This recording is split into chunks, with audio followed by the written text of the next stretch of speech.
Et on retrouve maintenant dans ce grand journal Simone Rodan-Benzaken. Bonjour Simone. Bonjour Steve.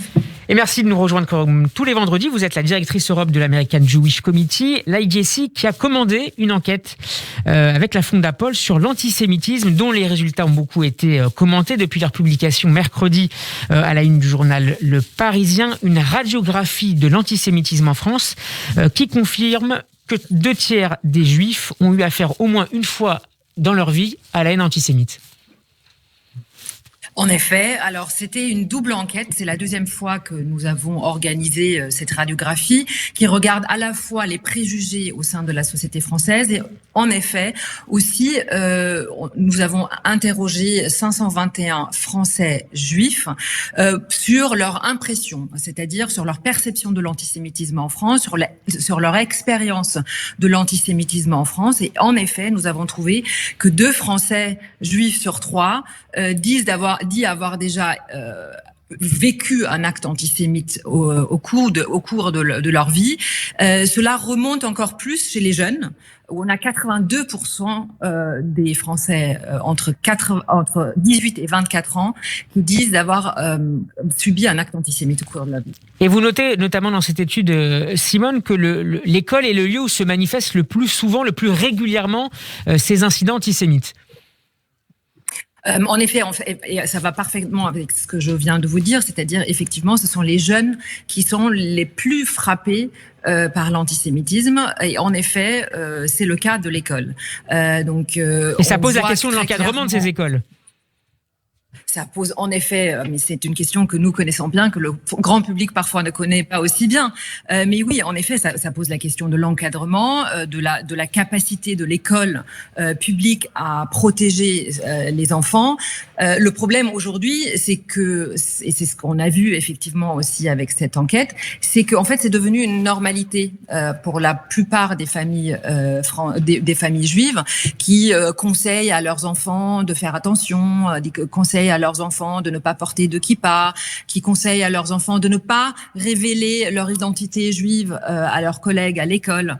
Et donc, effectivement, qui du coup changent totalement de comportement et qui en réalité ont intégré une réalité, une normalité qui devrait ne pas en être une. C'est ce qui est le plus choquant finalement, Simone Rodan-Benzaken, c'est que cette haine antisémite a induit des changements de comportement, parfois même des changements, des déplacements géographiques, pour échapper en France en 2021-2022 à l'antisémitisme. Oui, en effet, on en a beaucoup parlé de l'alia interne, c'est-à-dire ce déplacement de population qui décide de quitter des quartiers parce que ils ont tout simplement peur, parce que la vie devient invivable. Oui, et en effet, c'est un vrai sujet, et en réalité, c'est un sujet pas pour la communauté juive, pas pour ces juifs qui subissent ces violences et ces actes antisémites. C'est une réalité qui devrait préoccuper l'intégralité de la société française et notamment aussi les institutions. Parce que si l'école n'est plus capable de protéger les enfants juifs, si les institutions n'en sont plus capables de protéger certains quartiers, je pense collectivement on a un énorme problème en tant que nation. Alors un antisémitisme qui est alimenté, et c'est bien souligné dans cette radiographie, par des préjugés solidement ancrés dans une partie de la population, notamment parmi ceux de culture musulmane. 61% des répondants de confession et de culture musulmane se rendant à la mosquée toutes les semaines estiment, je cite, que les juifs ont trop de pouvoir dans le domaine de l'économie et de la finance, contre 40% parmi les non-pratiquants. Ça veut dire, Simone, qu'il y a aussi un travail à aller faire au sein des lieux de culte? Sans aucun doute. Alors c'est quelque chose que nous avons déjà vu en 2014, où nous avons effectivement identifié 3 foyers. Donc vous aviez parlé des répondants musulmans, également l'extrême droite et l'extrême gauche. Mais effectivement, chez les répondants musulmans, nous avons trouvé plusieurs choses intéressantes. Effectivement, la première, c'est qu'il y a un décalage entre les non-pratiquants et les pratiquants. En fait, plus la pratique augmente, plus il y a de préjugés antisémites. Et donc, effectivement, ça pose bien évidemment la question des lieux de culte.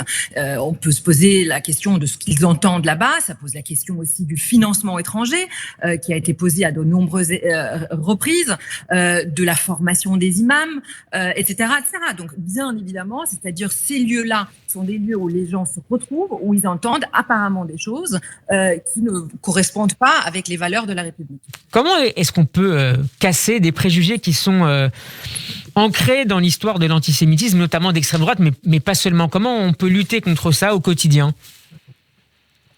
Alors c'est tout le problème, et c'est la question. Vous avez pas suffisamment. La question de est temps plus simple. La question est plus simple à poser que la réponse à trouver. Qu'à répondre.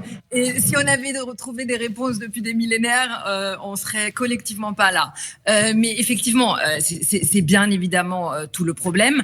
Je pense que la première chose à faire, et c'est une des raisons pour laquelle on a fait cette étude, c'est d'essayer d'identifier les foyers. C'est-à-dire, je dirais plus largement que la France n'est pas un antisémite, mais il y a bien de l'antisémitisme en France dans des foyers très particuliers. Et je pense que l'antisémitisme d'extrême droite, celui d'extrême gauche et celui des Français musulmans n'est pas tout à fait le même. Et il doit trouver des réponses légèrement différentes dans chaque instant. Donc effectivement, on a parlé des lieux de culte, on parle de l'école, bien évidemment, de l'éducation, mais on parle aussi, et je pense que ça c'est un point à soulever aussi très important, du lien qui doit être fait entre la haine d'Israël ou la critique d'Israël et l'antisémitisme. On a beaucoup entendu parler de ce antisionisme et le nouvel antisémitisme, mais qu'est-ce qu'on en fait? Je veux dire, ça fait 5, 6, 7, 8 ans que différents premiers ministres, présidents en parlent, mais il y a une vraie pédagogie à faire, une vraie éducation à faire, et ça aussi, on l'a bien vu ici dans cette étude, c'est-à-dire ce lien entre la haine d'Israël et l'antisémitisme. Avec des pics dans des moments de tension au Proche-Orient. Et c'est à lire, cette radiographie est à lire sur votre site. Merci beaucoup Simone Rodin-Benzakel. On peut réécouter votre intervention, notamment sur la page YouTube de Radio J. Shabbat Shalom, et à la semaine prochaine.